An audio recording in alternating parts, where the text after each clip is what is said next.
Well, after the madness that was Montreal just 7 days ago, the Sportscar Association America by RDocs returns for its second out of 10 rounds that will take place all the way through to the early part of June. Hello, everyone. Welcome along to the JP Broadcasting Network as you join myself, Alex Goldschmidt, and James Parfitt, as we'll be taking you through the play-by-play. We've got set to have 26 cars comprising of both LMP3 and GT4 machinery. There's no scores on the doors at the moment, but JP, welcome in once again, as always. Montreal, madness, chaotic, deluge of rainfall, Noah's Ark, and all that jazz. It really was a way to bring SAA by RDocs onto the scene here on JPB Network, wasn't it? Mate, it was bonkers. Yeah, that's the only way I can put it. If you haven't seen it, go and watch it. It started dry, then it went wet, then it dried, and then we had a deluge of rain, and it caused all sorts of problems. Gregory Hoverson, of course, was the biggest loser, leading the GT4 in the last lap and spun 5 times, because he was on dry tyres. And literally, dude, it was nuts. And they ended up losing, and I think he finished 5th, if my memory serves me correctly. Don't go. Yeah, he did. Yeah, and it was just bonkers. It was probably one of the best races I've seen for a long time. And I think this is going to be one of them series where we're going to be talking about this racing every single week. And that's one of the things here with a mixture of classes, with the mixtures of weather we've had so far. I think this could be a classic. Well, for round 2, we've headed to the southern part of Portugal, to the Algarve, most notably to the Autódromo Internacional do Algarve in Portimão. First opened back in October of 2008, so it's a young'un, just over 16 years it's been in operation. Length of the circuit, 2.853 miles. Turns, 15 in total, 6 to the left, 9 to the right. And it's a roller coaster, folks, because as soon as you go through turn 1 at Primera, and then you go through Torre Vip, you are on an uphill climb. Then you get down to Portimão at turn 11, then you go down the hill, through into 12 and 13, into Sagres, and then into Galp, and then up a little bit of a crest, a bit like Road America in the United States. And then you've got a very, very long start-finish straight. Overtaking will be best at that point, but there's going to be closing rates of speed when lap times are going to be about 12 seconds apart at the moment. As we're coming to the end of free practice, 2 hours, then it's going to be a 10-minute solo qualifying session for all of the competitors tonight, which means you have 4 laps to get your best foot forward. And then also there's some restrictions in the fact of 2,000 iRating minimum for LMP3s, 1,500 iRating minimum for GT4s. Then we could talk fuel, 45% fuel capacity for LMP3s and the 35% fuel of GT4s. Last time out, Stephen McDonald and Miguel Vigo for the old men of Geo took a 1-2 with the 3000 IQ Strat, which was absolutely impressive. It was Christian Muniz that actually took the win for Satellite Racing in the number 55. I think as you were saying, Gregory Hoverson finished 3rd on the road but got a post-race penalty and dumped him into 5th. But he did not have a great time. Had a 20-second lead by the time that we had the Noah's Ark style flood, and then it all just went horribly wrong within 2 to 3 laps, and then we had the checkered. So free practice completed. JP, now you and I have talked quite a lot about this circuit. We've actually been broadcasting about it as we're getting into the 10-minute qualifying session. It is a circuit that some people do like, some people do hate. You're not the biggest fan of it, which you're completely upfront and honest about it. But some drivers do love this circuit. Yeah, they do, and I think that's the thing. Everybody is different, isn't it? There's circuits that people love and there's circuits that people hate or marmite and don't really have an opinion on it whatsoever.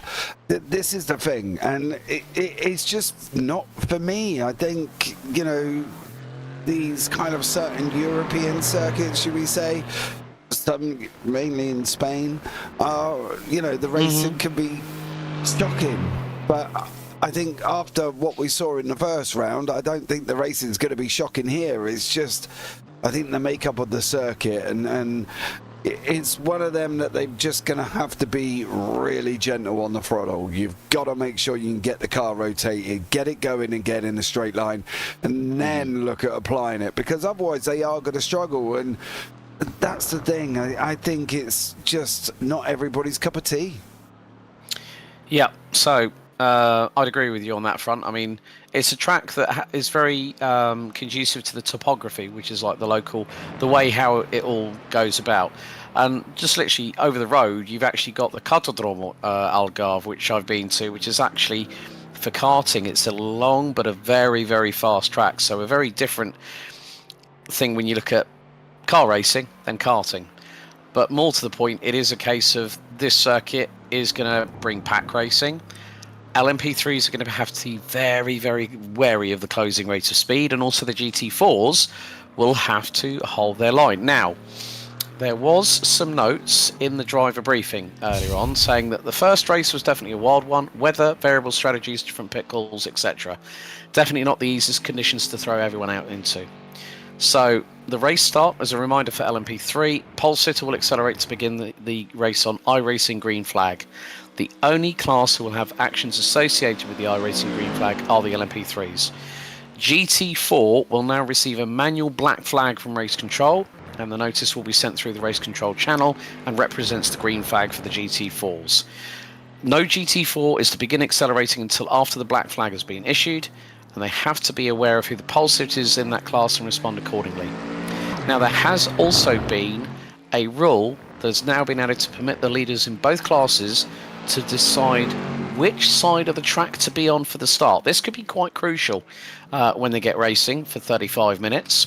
Notice must be given to race control before the pole sitters of each class begin moving for the grid. This can either be done in Discord or text chat. Now, they have also said pit warning areas. Pit exit leads directly to turn 1.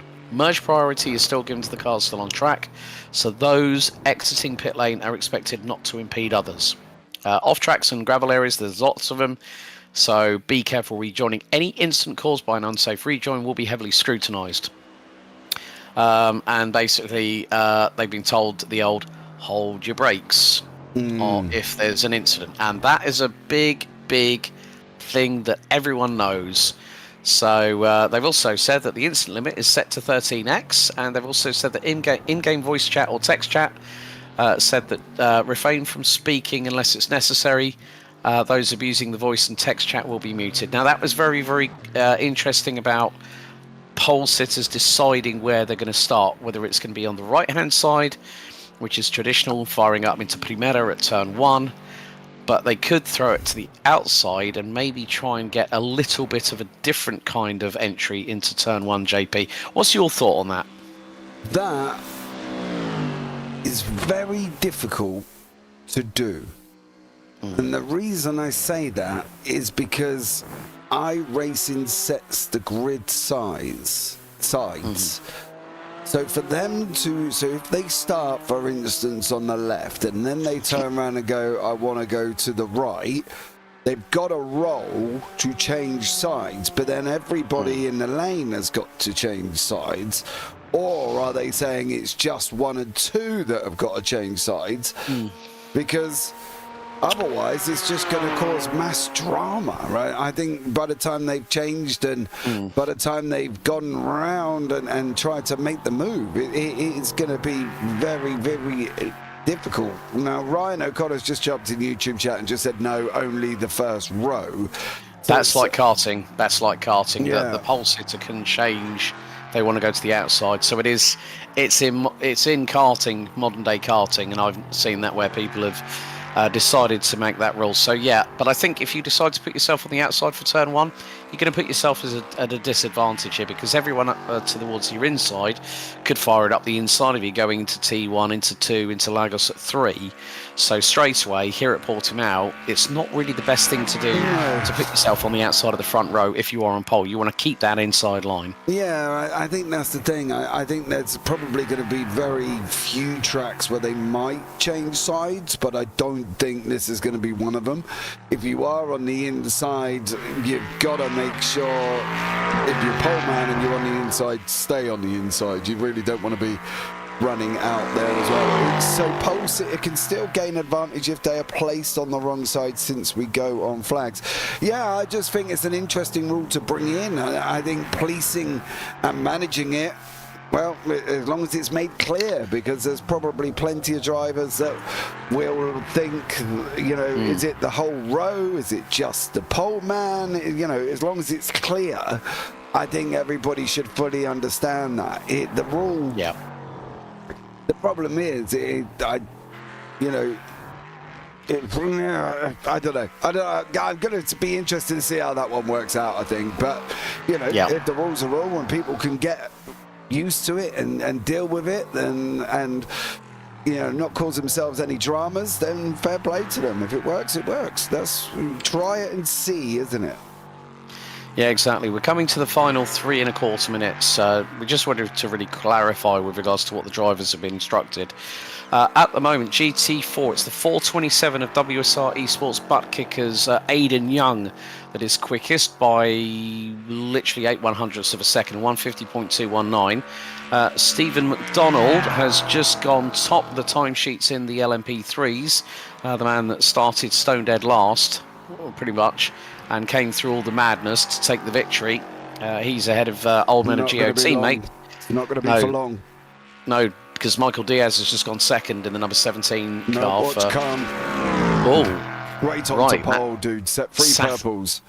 Satellite Racing's Mobin Khan, 1:38.018. So 0.55 of a second covers as Cheng Zong, a new person that has actually entered. Cheng didn't actually join us for round 1. The 2:12 for Eternal Racing has just gone up to P3. So it's a top 4 lockout for the Mercedes brand. So, but Aidan Young, Adam Brockway, Cheng Zong and Garrett Maines ran out your top 4. Mobin Khan for Satellite Racing ahead of Stephen McDonald, Michael Diaz and Miguel Vigo, with Alec Bergstrom running at your top 5 in LMP3, covered by 0.66 of a second.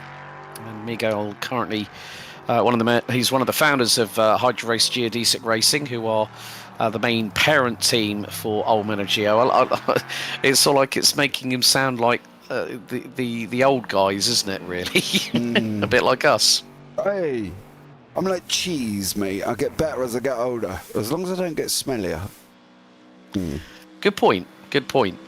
So Garrett Maines is trying to do his level best at the moment, and it's quite nip and tuck between a lot of the drivers here at the minute. But Aidan Young doing a really good job at the moment, but it's so close. I think the biggest gap at the moment I'm seeing is between Peter Muller and Jerome Berthiaume for 13th and 14th in GT4. The gap is nearly half a second, but most you're seeing no more than about 2/10 covering drivers at the moment, I think. Yeah, and I think that's the thing. In GT4s as well, there's not a massive gap. They don't break a second until they go down to 11th. This might extend here, mind you, as Aidan Young is on a very fast lap indeed. He's got a purple and a green on the board. He's going to go over the line very shortly. And there it is, the main line right at the beginning. He does go purple across the board. 150.066 for Aidan Young. Great job from him. Yeah, nearly getting into the sub 150s as we're into the final 20 seconds of qualifying. Gregory Hoverson goes past Garrett Maines, making it a top 5 of a Falterbach's finest, rounding out the GT4 grid. Adam Ostrich, the leading Porsche in the number 96 for Zolpec Precision Racing Gold. Looks like this circuit does conduce itself to a little bit of V8 grunt under the front bonnet, and those that means the session has now timed out. So we have 2 new pole sitters, Mobin Khan for LMP3 and Aidan Young for GT4. So here's the grid ahead of 35 minutes here at the Algarve for round 2 of Sportscar Association by Ardox. This is also sponsored by Ardox Setup Shop, Purple Sectors and Vero Motion. So it's Mobin Khan and round 1 winner Stephen McDonald on the front row. Miguel Vigo and Michael Diaz round out row 2. Alec Bergstrom and Flo Darms round out row 3, with Eric Nickens, Zach Hebert and Jeff Fleischman rounding out the 9-strong grid. Jeff running in the number 7 with Miradus M Squad Oceana Coffee. And then it's Aidan Young, Adam Brockway and Cheng Zong that round out your top 3 in the GT4 classification ahead of Gregory Hoverson, Garrett Mains in the top 5. Garrett was very shocked to get a podium last time out in the GT4 side of things. Then we've got Adam Ostrich, Kobe Ull, Christian Maniz, as he's told us how it's meant to be pronounced. Really strange, but there we go. We'll just do that for the benefit of the doubt. Honor Janess, Gabriel Gutierrez, Joseph Maley, Michael Terrafino, Peter Moller, Dean Kerr, Jerome Berthiaume, Roy Brown, and Andy Page round out 26 cars. So, yeah, this is going to be... it's going to be traffic management is going to be the key point about this circuit here, JP. Yeah, absolutely.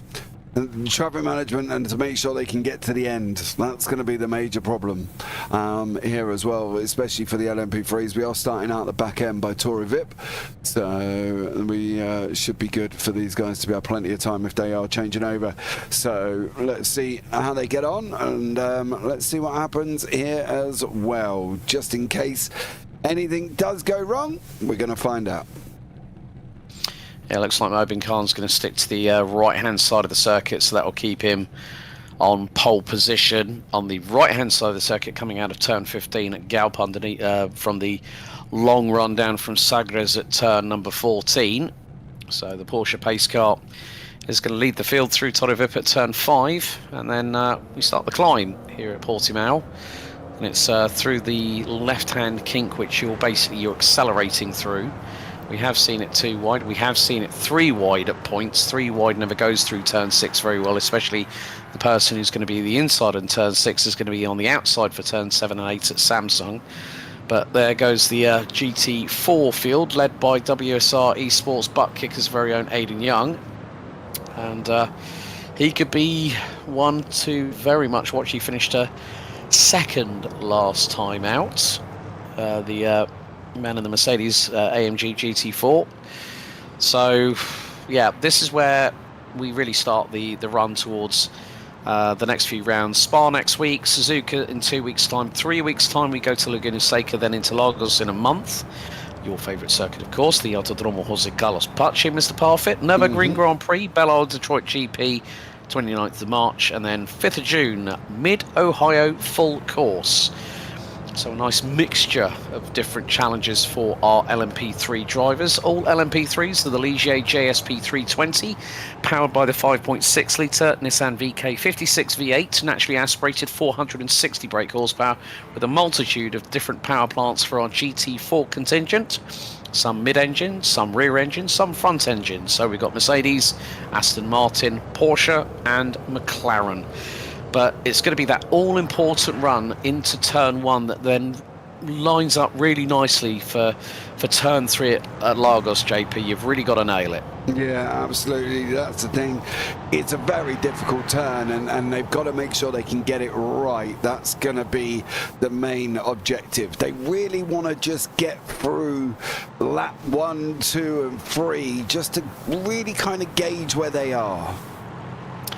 Okay, so round 2 of the Sportscar Association Americas by Ardos is about to get underway. Porsche pace car now will peel to the right-hand side. It's Khan on pole.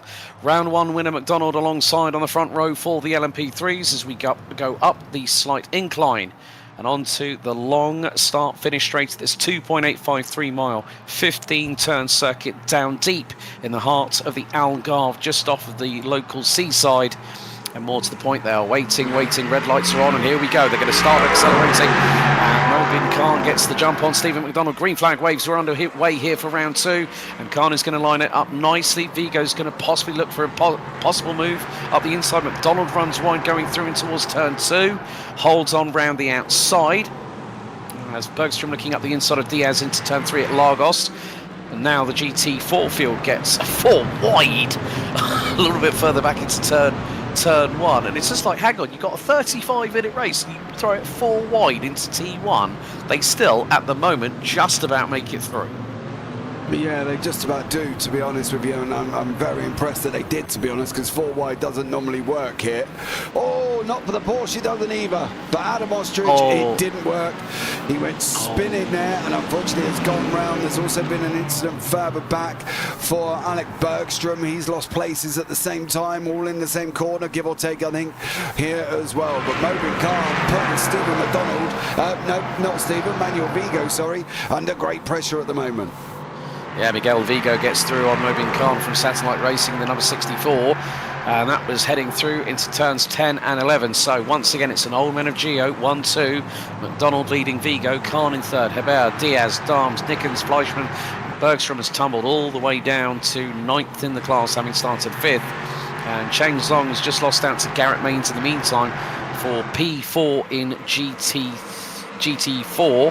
However, they have swapped places again, but Adam Ostrich, that Porsche, is definitely feeling the pain after going off and ending up hitting the barriers. I think he's got no rear wing on that GT4. We'll have a look at the incident here with Alec Bergstrom. So it's a little bit of an exchange. He dives into the inside of Torre Vip. Oh, wow. He was very, very lucky. I think he just got caught and slightly blindsided. But he managed to find a gap there, didn't he? Well, I think he may have got a hit on a rotation. To be very honest, it did look like he got a little bit of a smack on the rotation. Here's Adam Ostrich. Bounces off the pedal. Bounces off. And as I said, they've got to manage that pedal. They've got to make sure they can get it right. And unfortunately for Adam Ostrich, didn't get it right. Yeah, Alec Bergstrom has already been into. Well, he's already on his marks in pit road at the moment. So 2.5 minutes completed. And it's the old man of Geo. It's McDonald, Vigo, Khan, Hebert and Diaz, your top 5 in LMP3. Young, Brockway, Hoverson, Mains and Zhang round out your top 5 with Janest, Moniz, Ul, Gutierrez and Maley rounding out the top 10 there. But Young has got a early lead of about 9/10 of a second over Brockway. McDonald has got a 9.5 second advantage over teammate Vigo. But Mobin Khan really did a great lap in qualifying. But it just seems like the two up front, they had everyone else's number at round 1 at Montreal, and straight away within the first 3 minutes, well, the track is considerably warmer, folks. 21.5 degrees air temperature, 37.7 track temp. We're running on board with Michael Diaz for Solpec Precision Racing. Closing in on Zach Hebert, is going to pull to the right-hand side. Might get the side draft here at over 150 plus miles an hour. Heading into turn 1 here at Primera. It's a fast right-hander. And that is the move completed by Diaz. But Herbert looks for the undercut through into turn 2. Tries to keep to the inside line. Diaz gets the move completed by 3. Yeah, he did a great there as well. Did a great job. Not giving up at the moment. He's still tucked in right behind him on the run down into Torre Vip, the left-hander. It's the hard stop, get it rotated, and then get on your bike, son. So that's what he's got to try and do here.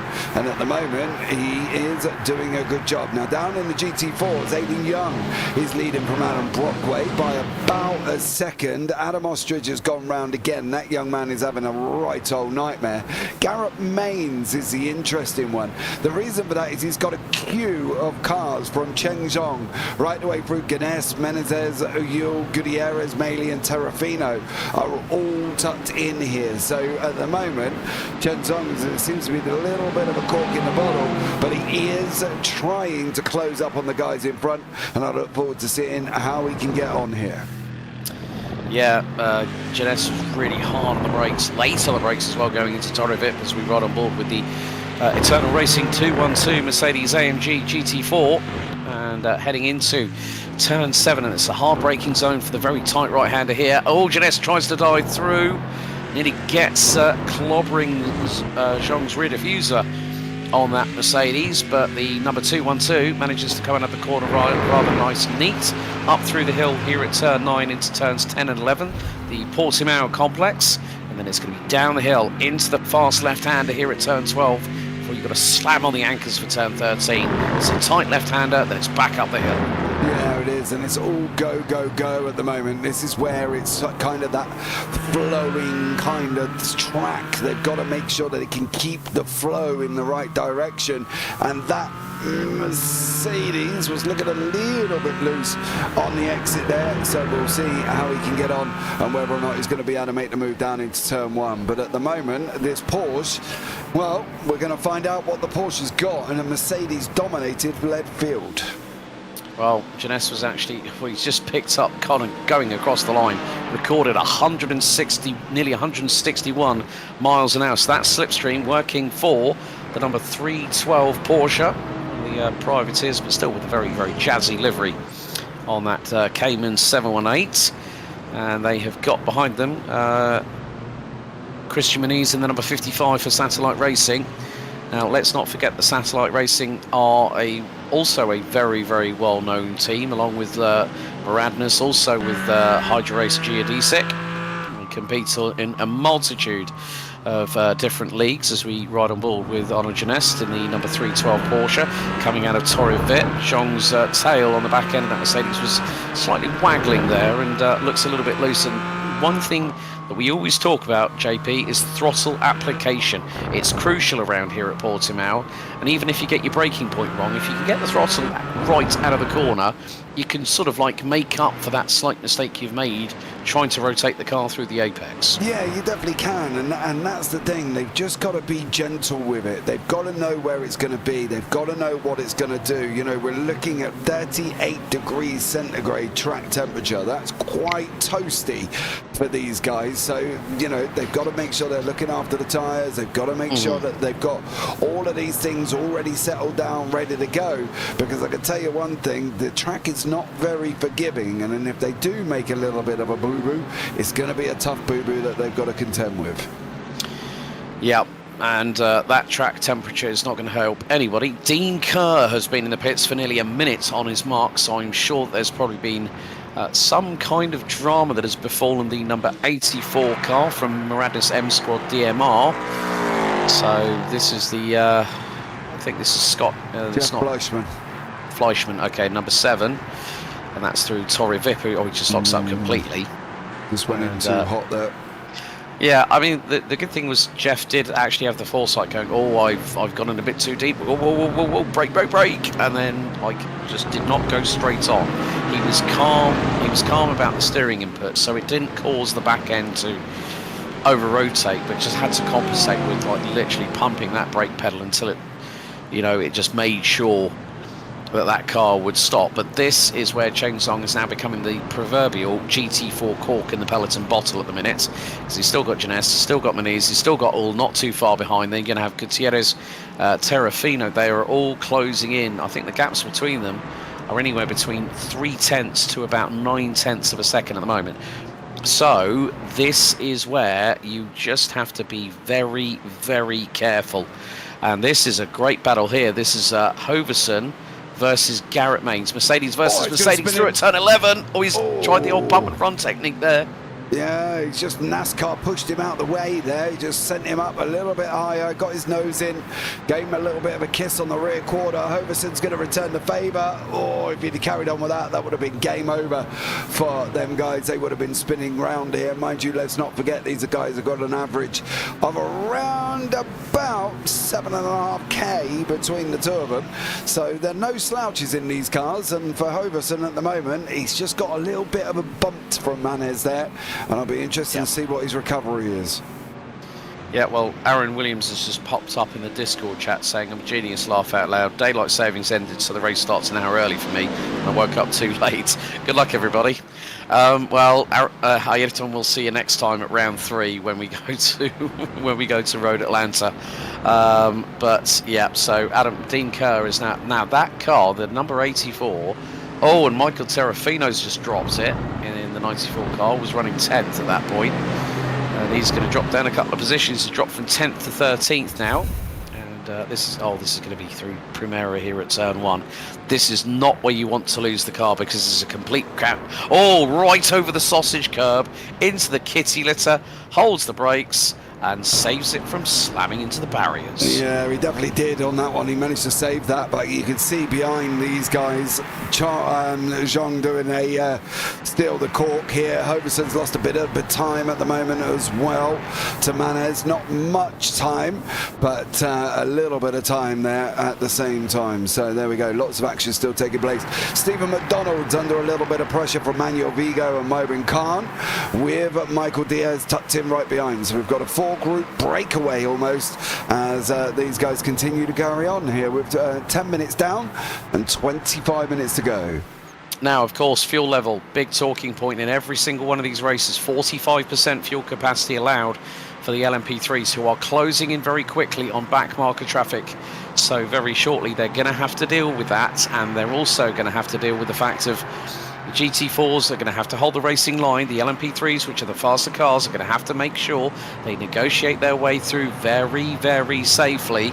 And Stephen McDonald now has teammate Miguel Vigo. I nearly said Manuel, like you've been doing for the last couple of times. I nearly said it as well. But this is where now the back marker traffic situation comes into play. So LMP3s. Now, here at Galp is an easy place to pass. You try doing it at Torre Vip, you have to be very, very careful. Mobin Khan is just pitted at 11.5 minutes. So, what is his strategy? Now, could that be for going over 13x incident points? Because that could be an automatic drive-through penalty, and that is going to cost him. Oh, it is the trundle of shame, I think. Wouldn't you say there, JP? Yeah, he started... Oh no, he is going in. Pit stop cycle going in. So Miguel Vigo still chasing down Stephen McDonald, but unfortunately for him, he's still tucked in right behind him at the moment. So we'll see how this all pans out here at the same time as they start going through. The interesting thing, they're going to start catching the leaders probably later on in the lap, a little bit further up, maybe through Portimao, coming into Sagres. So they might be okay, but they are going to catch the back train before that. Yeah, I completely agree with you there, but also there's been people dropping kitty litter onto the circuit, and now it's going to be nearly side by side between the two as they're heading through into turn 9, up the hill, into Portimao. Will Miguel Vigo decide to dive up the inside? No, he thinks better of it, but Michael Diaz in the Solpec Precision Racing Blue number 17 machine is closing quickly on them. So now, round 2 is where points come into play. And also, there are cash prizes up available. So from this point onwards, it doesn't matter if that person in front of you might be your teammate, you are going to battle them. But you're going to do it fair, you're going to do it firm, and you're going to give them the racing room. But all McDonald needs to do is keep that car as wide as humanly possible to come through Galp to complete lap number 8. And look at the closing rate of speed. That was the McLaren of Gabriel Gutierrez they've just got through. They've just got through on Kobe Ull as well at the same time. So they're now a lap down. That's over half the field. That's up to 8th place. They have lapped within the first 13.5 minutes. Expect the GT4s to be at least a couple of laps down as in the lead. But look at this. This is actually everyone up in front. So you're talking Maniz, you're talking Zhong, Janest, and now the scramble starts. Yeah, and it is a scramble as well, and it was a move there from Miguel Diaz. He was looking at Michael Diaz, sorry, he was looking up the inside of Miguel Vigo. He jinked to the other side of the GT4s, and this is where chaos can happen, and a lot of things can take shape here. So let's hope this doesn't go on. Nope, it's all good at the moment. They've all made it. Oh, no, Miguel Vigo just tripped up. Miguel Vigo just tripped up, and I think that might have been Gregory Hoverson. Yeah, and Michael Diaz has got through. Yeah, it was Hoverson. He's just sent off a little bit wide at the same time there. So, unfortunately for Vigo, he goes and hits the sausage curb, bounces the car, and loses a place in the meantime to Michael Diaz. Well, it was only going to be a matter of time, and now they're going to get through. They've got, that's Adam Brockway, I think, is that they've just got through on there, I think, the number 42. Yep. So now they've got just Aidan Young to get through on, and then they can continue their, as you like to say, their ta-ta-ta-ta, you know, like when they go at it. Their little ta-ta-ta battles that's taking shape at the moment. I think this will allow them to carry on. They've got one more to go, and then they are all through. So they've just passed Brockway, and then it'll be Aidan Young, and then they'll be on their bike again once more. They're going to get Young before they go into turn 1 here. Straight through. Is Vigo going to get through? No, he's not. So he's going to lose a bit. Yeah, he's going to lose a bit of time. He actually just threaded the eye of the needle, actually just waited until they came through Panamera at turn 1, and then just had that exit speed, which just really just launched him through the corner. Unlike what we just saw just a few moments ago when he tripped up and caused a problem for Gregory Hoverson. Hoverson has now jumped into the pits. Have to say though, folks, the standard of driving has been nigh on impeccable for nearly 16 minutes. There's been a couple of moments here or there, but the standard is just absolutely phenomenal that we've got here at SAA.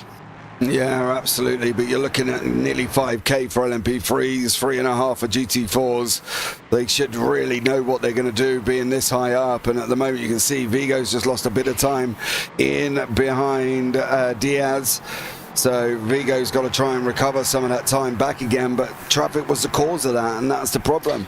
We've got a nice little battle with Cheng Zhong, Christian Minonez, and Kobe All are still continuing their fight, not interrupted by the LMP3s. They're still going for it now. Yeah, Cheng Zhong and Kobe All are actually teammates at Eternal Racing, so running pretty much identical liveries, apart from the fact that Cheng Zhong has got the silver alloys and Kobe All has got the black rims on the Mercedes, so that's the way that we can actually tell, rather than, you know how sometimes you get some teams, they go, yeah, we're just going to put a little fleck of colour on the mirrors.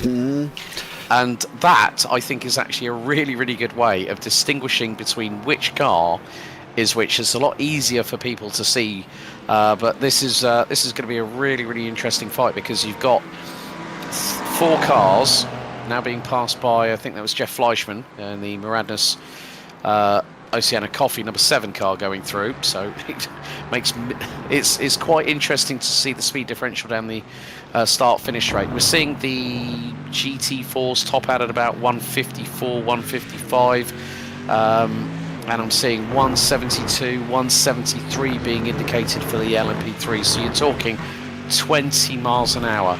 Now, for you folks out there that are new to sim racing, 20 miles an hour between different classes is absolutely ridiculous in terms of closing speed. Yeah, it is, and they've got to make their moves early as well. The GT4s have got to be predictable, and the LMP3s have got to know what they're going to do, and they've got to think ahead at the same time, because if they don't think ahead, they will be in trouble. But at the moment, there's only been one little bit of drama for Hoverson, and he's in pit lane and sitting down in 23rd place at the moment for Gregory Hoverson. So he's going to have to keep going and try and build his way up. Looks like he's got his pit cycle out the way, so he's done and dusted.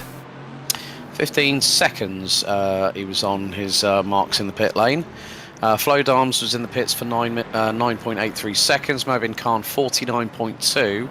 Alec Bergstrom has called time on the race after lap 2, was in pit lane for 5 minutes and 16 seconds. Also, Dean Kerr is the first retiree from GT4. The number 84 for Maradnas M Squad DNR, Maradnas run with Daniel Murad, GT3 Works Mercedes AMG driver, who's touring the world, but also an avid sim racer as well. And that's what I like when you've got these big time, like, works factory drivers that also love their sim racing. They want to give back to the community, and they set up these teams to help this new generation of talent to come through. Yeah, that's the thing. You've got to be mindful of what you're doing, you know, and the more you can give back, the better off you are. And a lot of drivers don't. You know, there's a lot of drivers that race in all classes of racing, and they don't actually do anything to give back to the community. You know, you see the likes of Max Verstappen in charity races, which is what we've seen before. You know, and that's the thing. And they've just got to make sure that they are doing these kind of things, because this is, at the end of the day, the sort of the I'm not going to say the grassroots of racing, but it's pretty much there before you start jumping into IRL. Yeah, it's a bit like Chris Lullum from Team Redline. He's going to be doing GT World Challenge with the likes of Thierry Vermeulen, the son of Max's actual manager in Formula One. And they're going to be running, you know, I think they're running at Paul Ricard this week. So it's great to see a talent like Chris Lullum, who's been, you know, one of the top sim racers on iRacing for a number of years, and now he's got the opportunity to show his stuff in a real life car, which I think will be an Aston Martin, is what the team have actually chosen. But yeah, it's great to see that drivers like Daniel, drivers like Max, drivers like Lando, there's so many out there that do, as James said, a lot, but there are some that just decide to concentrate on me, and that's it. But believe you me, there's a lot of drivers who will get in, you know, I think, what was it? I did a broadcast. Oh, right, okay, that is Cheng Zhong going in. Garrett Mains has also gone in, so we're starting to see that pit stop cycle here. Now, one of the things about it, James, is that, yeah, they might have a 35% fuel limit, but they may not have decided to fuel up to that 35% before the beginning of the race. Well, this is the thing, that you know, fuel's going to play a massive part here, and I think they've got to just basically look at what they're going to be able to do. They've only got about 14 minutes to go. Half the GT4 field have been in. Garrett Mains, Zong, Gutierrez, Mally O'Brien, Roy Brown, Andy Page have all been in. Where is that going to put Gregory Hoverson? Well, he's going to start going through past some, but there's also some on their way out. Garrett Mains is in front of him at the moment. Cheng Zhong is on his way out as well. You see him on the right, on the left-hand side there, but he's going to get done by Hoverson. So Hoverson effectively is second on the road, but is he going to be able to get up to Aiden Young? I think it's going to be really hard for him to start moving his way forward in the pit stop cycle, whether or not Aiden Young, Brookway, Guinness, Mendes and Kobe All, he might not get them, to be blatantly honest. So I think for him, that incident with the LMP3 has probably cost him a couple of, probably the race win, I think.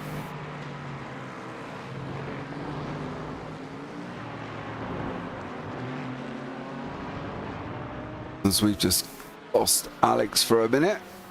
There we go. Here we've got the battle between Andy Page and Roy Brown. This is for 14th in the GT4. I did hit the spacebar, and the spacebar did not want to engage on that particular occasion. Why? Damn you. Technology, eh? Yeah. Young and Brockway have now decided to pit. So is Janess, so is Maniz, so is All. Berthium and Moller are the last two of the GT4s yet to pit, but LMP3s obviously with 45%. They can go for a little bit longer, so maybe past the halfway point. I'd probably say, well, we are past the halfway point.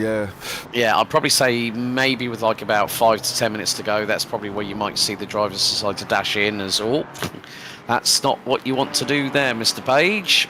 In another driver that decides to drive a Porsche with a Martini-style livery. But yeah, this is going to be quite crucial for, well, Garrett Mains is coming out of Galpin across the line. He's got one of the, I think is that Stephen McDonald behind him at the moment? Yeah, but I'm interested to see if he's going to get Kobe All here. I think he is. Could be quite close on this one. Hoverson gets Kobe All. Well. Yeah, Hoverson in fifth now then. So he did manage to clear him there as well as the LMP3 goes through. Cheng Zhong comes out in exactly the same place. Well, and this time is behind Kobe All because it was the other way round before the pit stop cycles. Yeah, so as an LMP3 decides to go high one enhancement around the outside out of turn 4, but that was going to be standard anyway. Michael Diaz and Eric Nickens have gone through, so I would say that's Zach Heber that's just gone through on them in the 511, currently running P3. So we're coming down to the final 11 minutes of this race, and there's been actually quite a lot to talk about, to be honest with you, JP, because there's been battles here, there and everywhere, especially in the GT4s as the two Eternal Racing teammates nearly come to strife against each other, but they're battling for 6th and 7th in the GT4 class. But some good solid battling, some good spatial awareness, a couple of mistakes here or there, but all in all it's been quite a calm race in comparison with the Montreal madness we had 7 days ago. Yeah, it definitely is. I mean, just to know where Cheng Zhong got that damage on his nose. He looks like he's hit a pole in a parking lot. Oh, and it just completely stoves in the front, doesn't it? Yeah, I don't know where he might have got that. I'm wondering if that might have been at the beginning when they had that 4-wide madness that may have caused the problem, and then he may have got it there, but clearly the damage has not affected him as such. Stephen McDonald has just been the first of the LMP3s with Zach Herbert in behind him, and then Miguel Vigo has carried on. Then we've got Flo Dams from the Solpic Precision Racing Blue team chasing down Eric Nickens at the moment. These guys got an average of about 4.5k, so they definitely know what they're doing there at the same time. Unlike me, who I don't even know what I am, to be honest. I can't even remember the last time I did an actual race. I haven't even got iRacing, so I haven't even got a rating anyway. So I'm like literally, yeah, haven't got a sim, haven't got this, haven't got that. Oh, Eric Nickens, Wow. and Eric Nickens goes up the inside. Flo Dams just goes, hold my beer round the outside, hold me Coors Light. There we go, job done. Yeah. And Jeff Fleischman has finally pitted. Miguel Vigo's going on for another lap, so. And he's got a 31.5-second advantage over teammate Stephen McDonald. Remember, folks, that in Montreal they finished in the opposite order, so Vigo deciding to go for the longer stretch, so Miguel might have been able to save a little bit of fuel behind Stephen and just keep that maybe for an extra lap or two. I would probably assume that he may be in at the end of the next lap. Meantime, Eric Nickens going into Torrevit. That was not what he wanted to do at all. Flo Dams, right, there we go. It's like taking candy off a baby. Yeah, thank you very much. Job's a good one. I'll have that, son. And away he goes, does Flo. There from Nickens. Nickens carried a lot more speed, mind you, through Sampson on that run now through the left-hander of Craig Jones up into Portimao. It's a bit weird that they've got name in the middle of the circuit.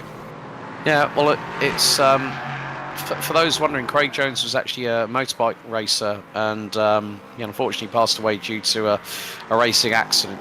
Succumbed to the severity of his injuries, and the circuit decided, well, he was a good friend to the Portuguese, and someone who knew him. Sorry, Alex. Stephen McDonald is going to jump Vigo by quite a while. Vigo is lucky if he gets past Diaz. Coming out of pit lane at the moment, Vigo's going to be on the left there. There he is. He has lost a chunk of time in behind Diaz there for Vigo. It's just 2.4 seconds. Interestingly enough, Stephen McDonald's pit stop, 8.1 seconds on his marks in pit lane. Diaz, the worst of the top three, 9.65, and Vigo, 9.15. There's all lock up from Diaz going into Torrevit there at T5. But now we've got the battle here. This is Khan versus Fleischman. Khan's has made easy work of that going through into Primera at turn 1. But yeah, Craig Jones was a motorbike rider, and as I said, he had significant injuries suffered through a motorbike racing accident, and the circuit decided, well, we're going to name a corner after him. I can't remember the specifics, but it's not Craig Jones who says who's a good friend of ours, an avid iRacer, says that corner's named after me, and we keep on telling him no, it's not. Look it up. Yeah. He never wants to listen. Meantime, we are getting closer to the final 6.5 minutes now, and this is where Dams and Nickens are really going to have to fight their way through the back market traffic whilst fighting each other. And this is at turn 13. Up the hill they go. Nickens trying to do the crossover, tries to put the power down early, nearly swoops, or nearly loses the back end. It has a little bit of a waggle because you can tell by the steering wheel input. Now through into Sagres. And Flo Dams has now extended that lead to about 0.4 of a second going down into Galp, but Nickens could close that back. Yeah, he is. He's going to be sat up behind him now, and the job's going to pull him in a little bit. It'll be interesting to see. Oh, Gregory Hoverson has just dropped off circuit. Oh, no. Yeah, I just want this to play out through turn 1. Through they go. Oh, Flo's running a little bit wide. Nickens has got the opportunity, not this time. Is he going to be able to get round the left-hander? Nope. Is it going to be the run down into Torre Vip? Well, we are going to find out very, very shortly. He's surely got to dive to the inside. You can see he's been covered off already. He's only been given one line. Dams on the defense. Nickens trying to go around. He's going to cut that cut back, is he? Nope. He cannot get the power down for him at this moment in time. But this battle is not done yet. We'll follow this through before we look at the Hoverson incident. And at the moment, Dams is there holding on to that position. Yeah, well done to Flo Dams for making that car as wide as humanly possible. And they're actually coming up to Gabriel Gutierrez and Gregory Hoverson. That's 6th and 7th. Oh, and Dams gets compromised. Nickens tries to go around the outside. This is at turn number 11, and Dams still keeps the position. Hoverson is trying to stay on that racing line. Dams throws it to the outside. And now they're going to go through into turn number 13. What Nickens going to do is going to follow exactly the same line as Flo Dams. Now into turn number 14 here at Sagres before they go down the hill once again. And Diaz has... Oh, what's happened? Michael Diaz has just ended up in pit lane and he's off the podium with just about 4.5 minutes to go. You know, he's just dived in there for Diaz. Unfortunately, he cannot tell you at the moment what he's done. But whatever it is, he has just dived in pit lane. So for him, he's going to have to see where he comes out. He's lost another couple of places at the same time. That was a drive-through. I've just seen the nose come out of pit lane. That was a drive-through. I think he just exceeded the 13x incident points. So Michael Diaz off of the second step of the rostrum, and he's now down in 6th. 4.5 seconds ahead of Movin Carney, put it on pole position. So that is a real shame, as now Flo Dams comes up to Cheng Zong and Kobe Ull, the two Eternal Racing teammates. This is coming out of Torrevip and in the run into the left-hander, and Eric Nickens decides, you go one way, I'll go the other. Yeah, that's been the theme. That's why kind of Hoverson got stuck in that no man's land, is because he was split faster than a chocolate muffin out of Greg's, to be honest with you. And he didn't really know where to go because he had one coming inside, one coming outside. And for poor old Hoverson, he just didn't have a clue what to do.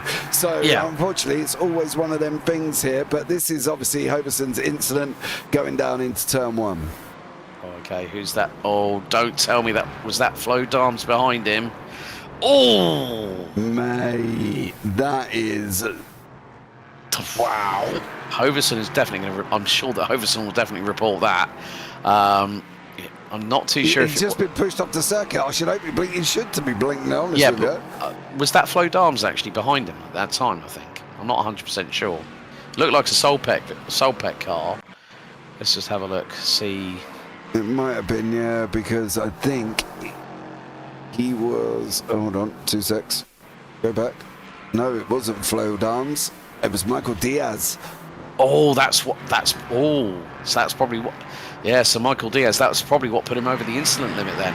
Yep. So we have just over 2 minutes to go, and, well, all I'm going to say is it looks like the top two are going to be exactly the same as round 1, because McDonald is leading by 8 seconds ahead of Miguel Vigo. So the old Menegio, with 2 minutes remaining on the timer, out of this 35-minute race, we're on lap number 20. So I would say, depending on how quickly they cross the stripe, I think we might have one more lap after this, because they're running on let's say 1 minute 40, give or take. And yeah, we're now going to go on to one final lap after this. So McDonald and Vigo looking to lock out the top two. Hebert in P3. Dams and Nickens battling over 4th place. But looks like Nickens is being hung out to dry by the number 13 of Solpec Precision Racing Blue for that 4th spot. Young, in the meantime, is 2.1 seconds ahead of Adam Brockway. Garrett Mains rounds out your top 3. And Stephen McDonald has just crossed the line and has just put in the fastest lap of the race. The only driver to go sub 1 minute 38, 1:37, 8:46. And McDonald, well, last week he started on the back row of the grid. This week he started on the front row and is making his way down to Torrevip as we speak, turn 5. He has absolutely put the cat amongst the proverbial pigeons once again. Oh, dude, there's nothing we can really say about Stephen McDonald, can we? He has just absolutely run away with this, and he's done a great job in the process of doing it. So fair play to Stephen McDonald. But he has got Vigo still tucked in, but Vigo's 8.4 seconds back from him here on the final lap of the race. So McDonald goes through turn 9 at Craig Jones up towards the turn 10-11 complex.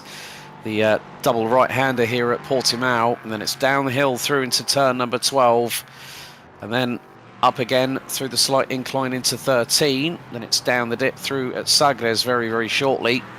And now the timer counts down. 3, 2, 1. 35 minutes are up. And it's going to be out of the final corner. It's 2 for 2 for Old Men of Geo's Stephen McDonald, who started from the outside of the front row. He is going to take victory here at the Autodromo Internacional del Algarve in Portimao. 2 race wins in a row for the old man of Geo, Stephen McDonald, and it's going to be a 1-2 for the team because Miguel Vigo is going to bring it across the line about 8.7 seconds back.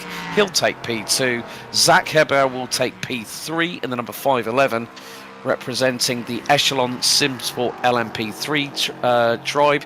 And then it's Solpec Precision Racing Blues, Flo Darms that's going to get the jump on Eric Nickens, and Eric Nickens will take P5. However, Aidan Young is going to take his first win. He was second last time out amidst the madness in Montreal. He's going to come out of the final corner, and the WSR Esports butt kicker driver in the 427 Mercedes wins in GT4, just 2.2 seconds ahead of the number 42 of Adam Brockway.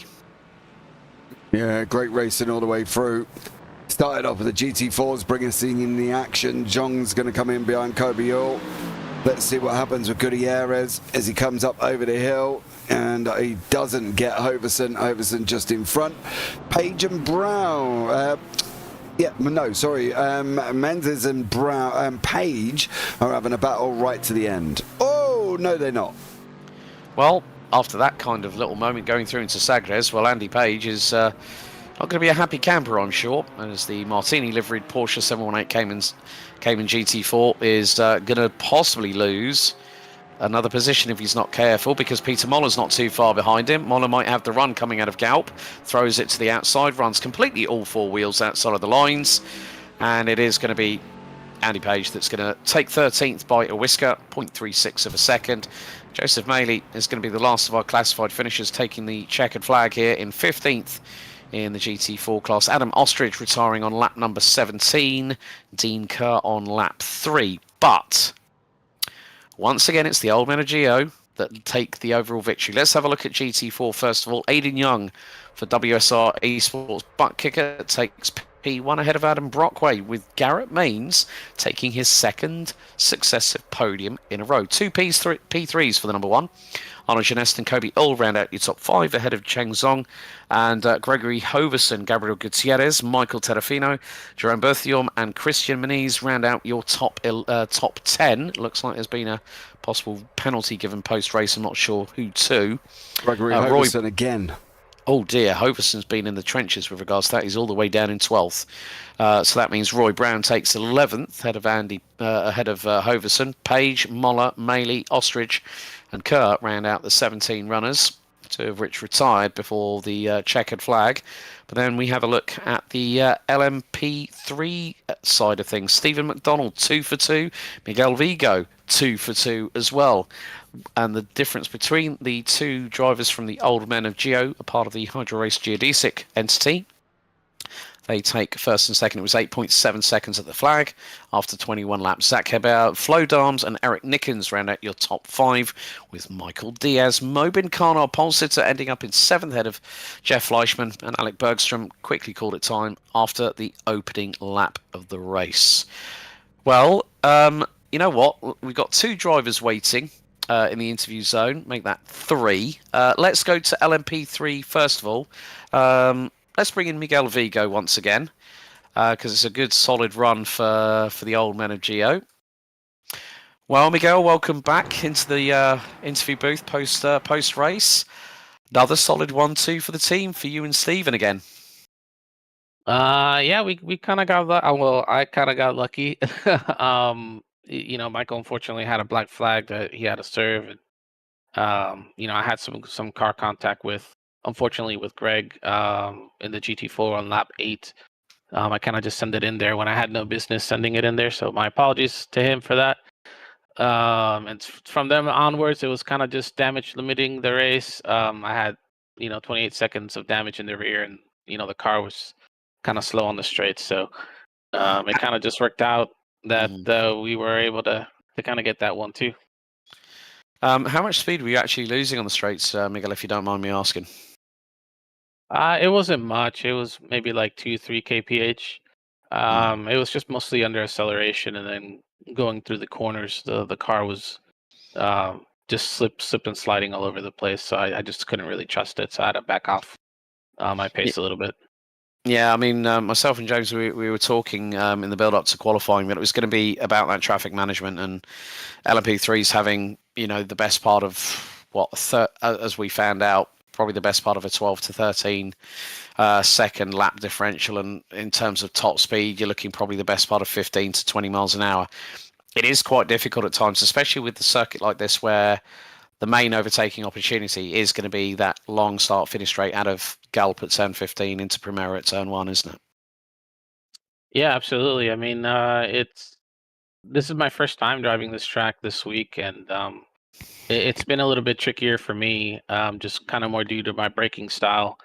Um, compared to some of these other guys that are able just to get a bit better, braking in the corners and stuff. So, um, when you kind of need to make those passes on their braking with traffic, it definitely becomes a little bit harder. But, well, once again, it's another second position for yourself anyway. You've got to try and see if you can keep Stephen very, very honest, because obviously points are going to now be up for grabs. Obviously, we know that teammates are allowed to race. You've got to be firm, but you've got to be fair, give enough racing room and have that racing respect. But we go to Road Atlanta next week. What's going to be the biggest highlight of that circuit for you? I mean, it's one of my favorite tracks. So I hope, we get a little bit more participation from the other guys, and hopefully it'll be an awesome race. Don't know what's gonna happen, so we'll see. But I'm excited to finally switch over to Road Atlanta.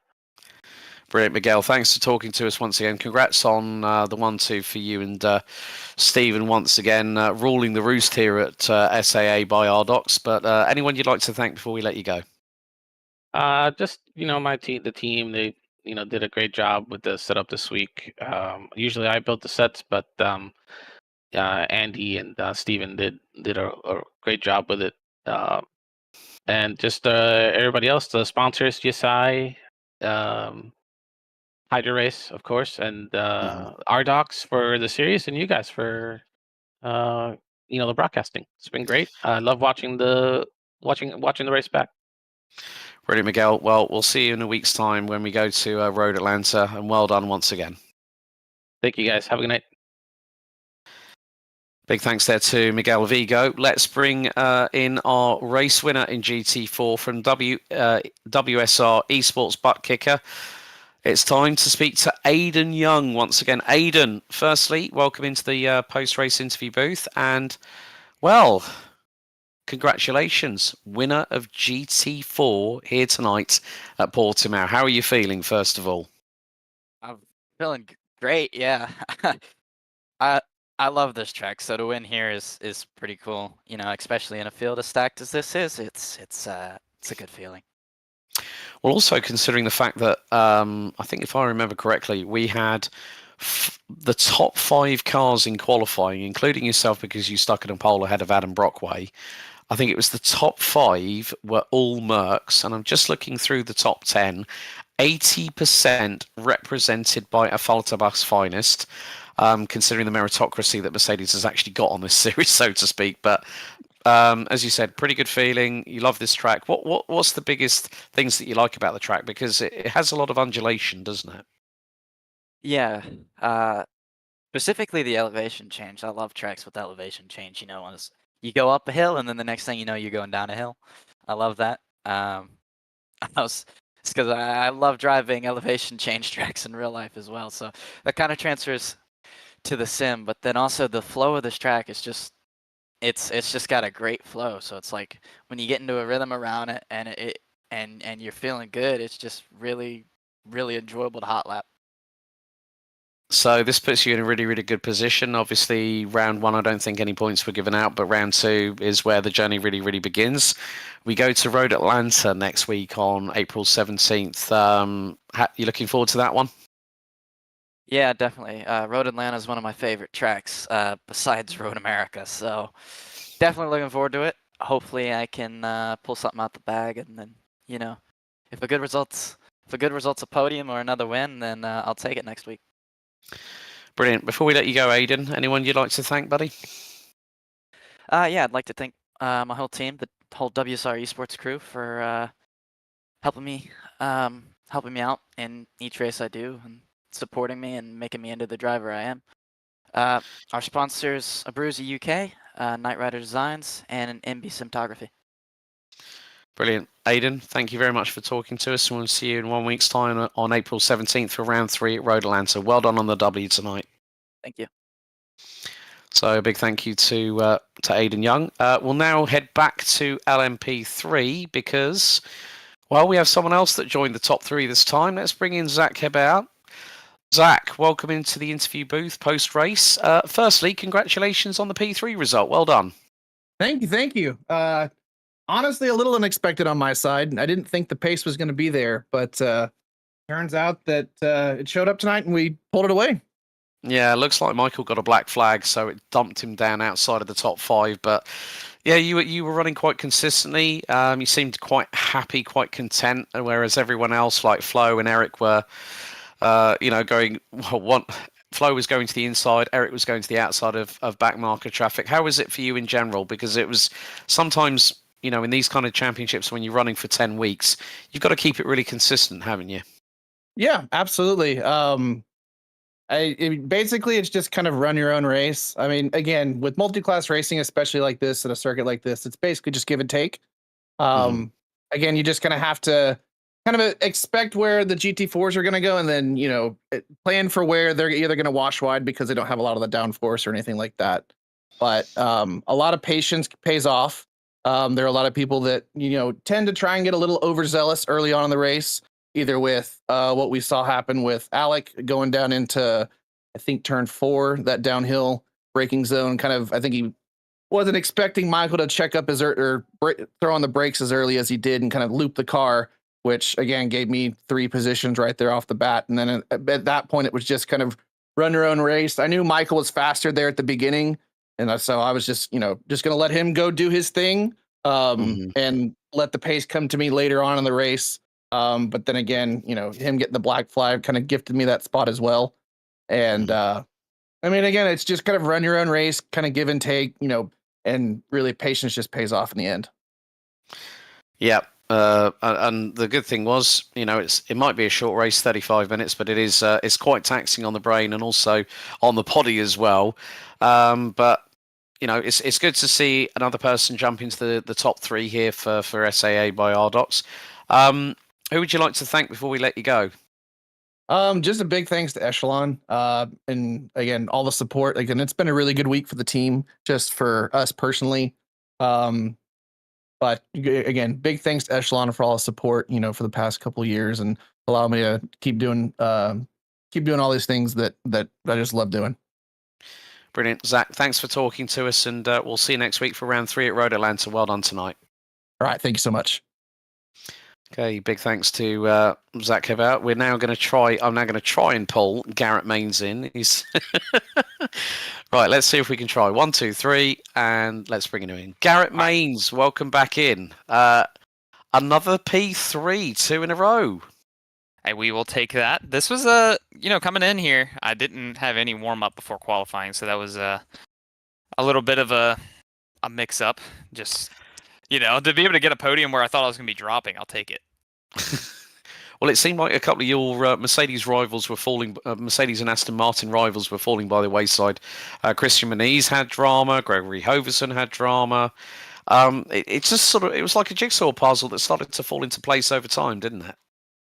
Yeah, I mean, we were 4 wide going into turn 1, and we actually survived that. So I would say that was the first success of the night, and it was just kind of chipping away at it and finding our groove.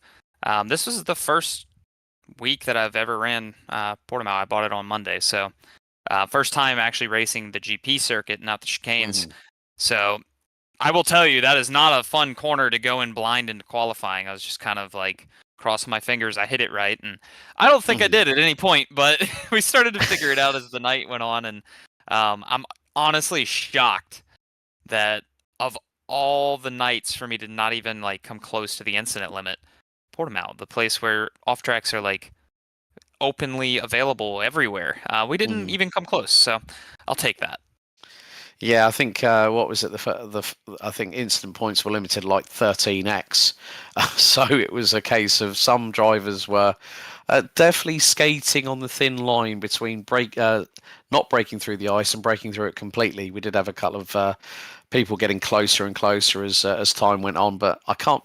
You said you've only bought the track on Monday, no practice. You go in like basically cold as ice, as in no warm up whatsoever, and you still manage to get a P3.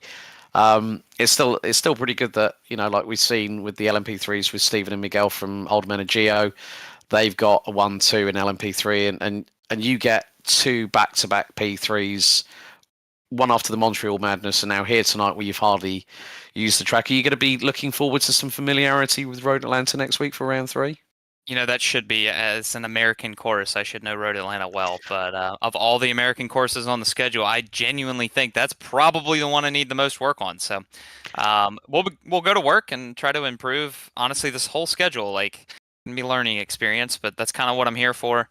Happy to be getting some solid results to start the year. I feel like there's a few on the calendar that maybe stand out as a better opportunity, but I'll take what we've got here. I